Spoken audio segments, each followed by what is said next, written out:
We're streaming. And now we're recording. What is going on, everybody? My name is Mason from Cyclone MMA. It is very late. And UFC 266 it just happened. It was a good time. There were some crazy-ass fights here. I did a live show with my buddy, and I didn't expect people to really watch just because it was just us shooting the shit and, watching the fights. But it was fun. It was cool. We're going to just get right into these fights so I can go to bed here. The first one I'm going to talk about is Dan Hooker versus Nasrat Haqparast. Butchered that name. Dan Hooker looked good. He had to bounce back in a big way here. Took the L from Michael Chandler in a fight where he didn't even really get to fight. Before that, it was the Dustin Poirier fight, which was an absolute war that he took an L from, lost the last 3 rounds. He looked really good here. He was scoring some big takedowns. He looked good on the feet. Did what he needed to do to get the W. The next fight, this shit was crazy. That was Moraes versus Merab.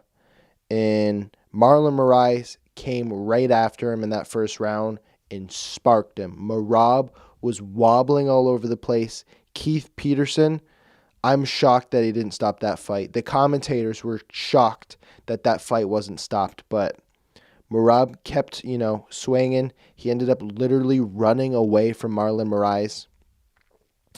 Came to, got a takedown, and then just started beating on Marlon. Absolutely just started beating on him. And I knew this guy is a beast. I didn't realize he was this much of a beast. Comes back in the second round, puts him down with a shot, and then just absolutely destroys him. I'm actually watching the replay right now because the coverage is still happening, and he just beat on Marlon Moraes. Another tough loss for Marlon Moraes, but Merab, dude, savage. An absolute savage. He's going to get someone really, really big next, and I think he's trouble in this bantamweight division. Like Merab versus TJ. Let's see that. So Marlon Moraes was ranked number 6. Merab's going to probably take his place there. You got Sandhagen there. You got, the champ, Aljamain Sterling. Yeah, the champ. Piotr Jan, he's there. TJ. I don't know who's going to fight him. By the way, I don't know if you guys know this, but Aljo's apparently out of his fight against Piotr Jan. So it sounds like Corey Sandhagen's going to come in and fight him for that. That'll be interesting. I wonder if it'll be for the belt, given the circumstances with that bantamweight division. I don't know. That's a complete shit show. That's for another day. That's for another podcast. But, yeah, Merab, big show, big time. He did real good right there. He really put on a show for the fans, and he really showed people what's up. Because I knew this guy's a beast. I didn't realize he was that much of a beast. Good stuff. Good stuff indeed. Moving on, we're going to talk about the main card right after I take a sip of water. It's really distracting. I'm watching the recap right now, and I'm gonna turn that off because I can't do that right now. It's 2 a.m. I don't need any more distractions. Jessica Andraj versus Cynthia Calvio. When I saw Calvio come out, I was like, she looks mad confident. And then there was the little stat that she hadn't been stopped. I don't know if she hadn't been knocked out or hadn't been stopped, but Andraj stopped her. End of the round. Keith Peterson, I want to say, refed that fight as well. And after seeing him just let Merab basically fight his way through, he was not doing that for Calvio, even with 6 seconds left on the clock.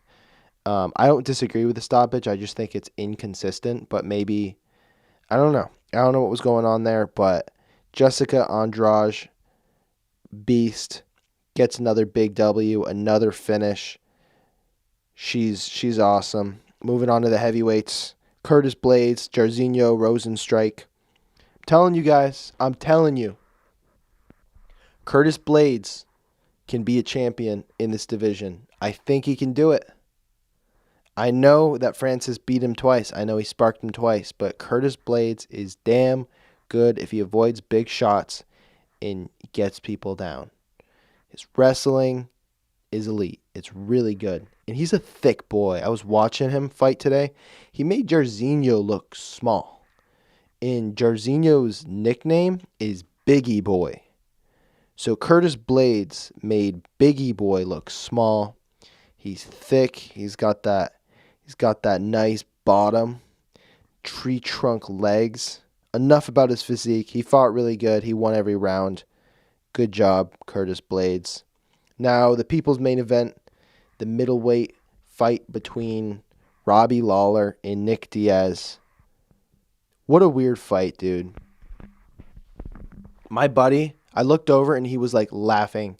He was like laughing at Nick Diaz. I'm like, what are you laughing at? And he's like, he's so slow, but he's landing every goddamn punch he throws. And it was true. It was weird. And like, obviously, like, we've never really seen Nick Diaz fight live. Like, we've seen Nick Diaz fights, but he hasn't fought forever. We haven't been fans of the sport for that long.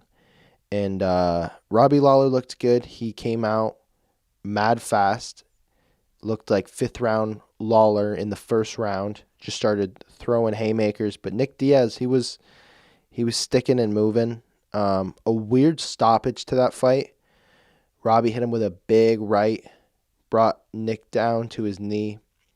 And there was a lot of respect between the two after the fight. Something's going on with Nick Diaz. Because he was like almost making excuses for himself during media week. I don't know if he had some kind of crazy injury. He looks a lot thicker now than he did like 2 months ago or whatever when he was completely shredded in that picture that was, circulating around the MMA world. I don't know what's going on. And Nick Diaz is going to be like, oh, I was injured or, oh, whatever. But like, there's more to this story that we don't know. I know there is. I hope it comes out because it's just like, what happened? There's no way it's just, I don't know. But, he had a long layoff. He didn't look terrible.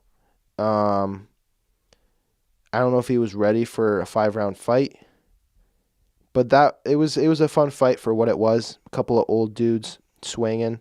Robbie Lawler is apparently like 39. Nick Diaz is like 36 or something. I don't know. They were a couple old dogs.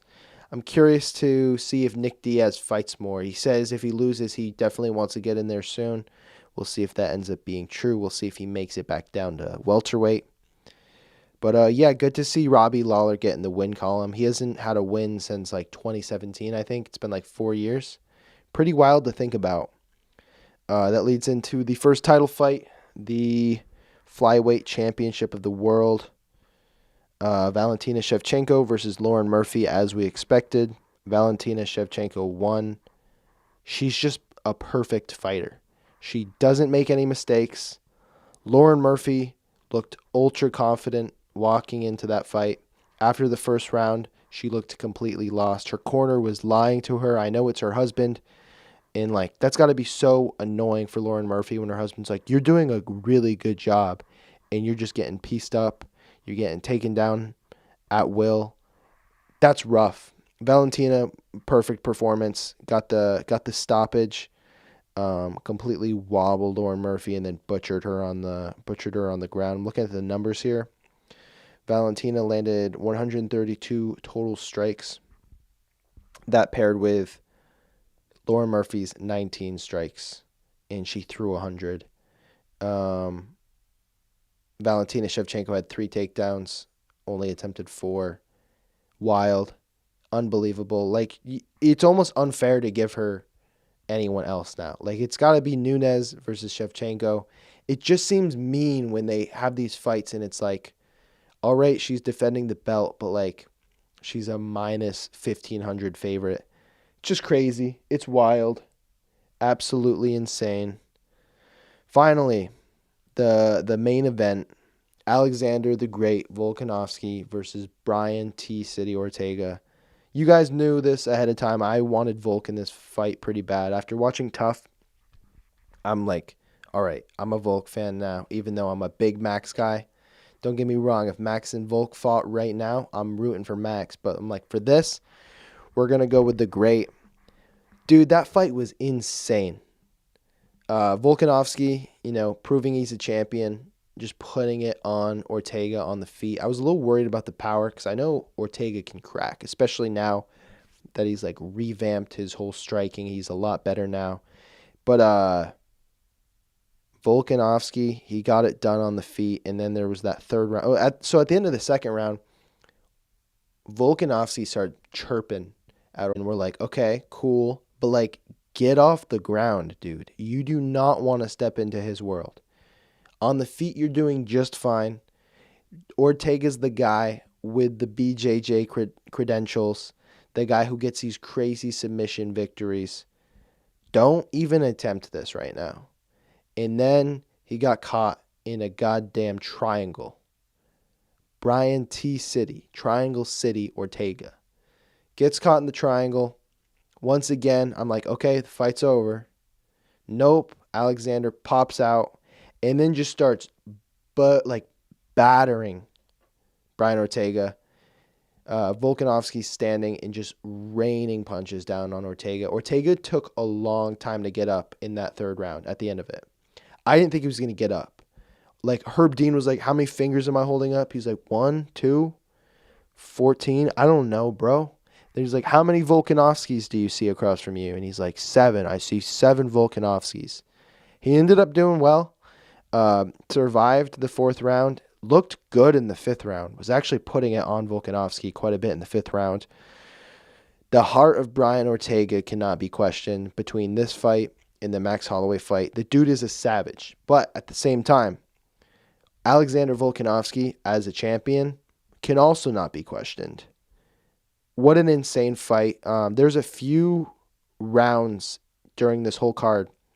The Marlon Moraes round 1 and Volkanovski versus Brian Ortega round 3. Fucking insane rounds of MMA combat. Just back and forth. Who's going to win this? Is that guy knocked out? Nope, this guy's knocked out. It's just craziness. There was some fun stuff going on here. Some numbers for the Volkanovski and Ortega fight. Volkanovski landed 229 strikes out of 377 thrown. Ortega landed 101 of 250 thrown. And Ortega got 2 takedowns out of 5 attempted, and he attempted 3 submissions. What's next for Volkanovski? It's probably going to be, I'd say, the winner of Yair and Max Holloway. So you might see a trilogy of Max Holloway, or you might have a new contender with a Yair. Next for Valentina Shevchenko, who knows? Some sacrifice or Amanda Nunes, but that fight probably will never happen. Who's next for Nick Diaz? That's the real question. You can't give him a Masvidal because that would look ugly. I don't know. I don't know who's next for Nick Diaz. There are a lot of cool names in the welterweight division. I would recommend he go there and not stick at middleweight. Next for Curtis Blades. He called out like Stipe, John Jones, and then the loser of Gon and Ngannou. He'll probably get one of those guys, I'd say. And then if he wins that, I think he fights for a title. But like, it seems whenever he gets so close to fighting for a title, they're just like, no, sorry, you get knocked out. But yeah, crazy stuff. I'm wondering, Merab, I'm wondering how many fights away he is away from a title fight. But yeah, UFC 266, good stuff. The next UFC event is a fight night. It's Thiago Santos versus Johnny Walker. And when was that made? That was like so low on the radar. I didn't realize that was happening. I saw an ad for it when I was watching tonight. I'm like, that's happening? That's those dudes crack. Someone's getting knocked out. It'll probably be Johnny Walker, but who knows? Yeah, that'll be fun. Also on that is Kyle Dawkis versus Kevin Holland in the co-main event. That's fun. Another fun fight coming before that is Alex Oliveira versus Nico Price. So Nico Price goes from fighting Cowboy to fighting Michelle Pereira, some freak who does backflips in the octagon, to other Cowboy. So a bunch of good stuff. The next pay-per-view event, When is this? I don't know why I'm announcing these. You guys, you can figure this out. October 30th, Jan Blachowicz versus Glover Teixeira, and then Aljo versus Piotr Jan. But as I said, that has been canceled because Aljo, I don't know if it was an injury or what, but I heard he's not going to be competing. So it'll probably be Corey Sandhagen versus Piotr Jan, hopefully for the title. Because, like, do we really care that much? Just let Aljo fight for the title when he gets, healthy. But, yeah, that's that. That's the UFC 266 recap. It's late. I'm tired, so I'm going to be going to bed here. Yeah. Peace out, everyone. And now I attempt to stop this stream while using my mouse on my couch. Bye-bye.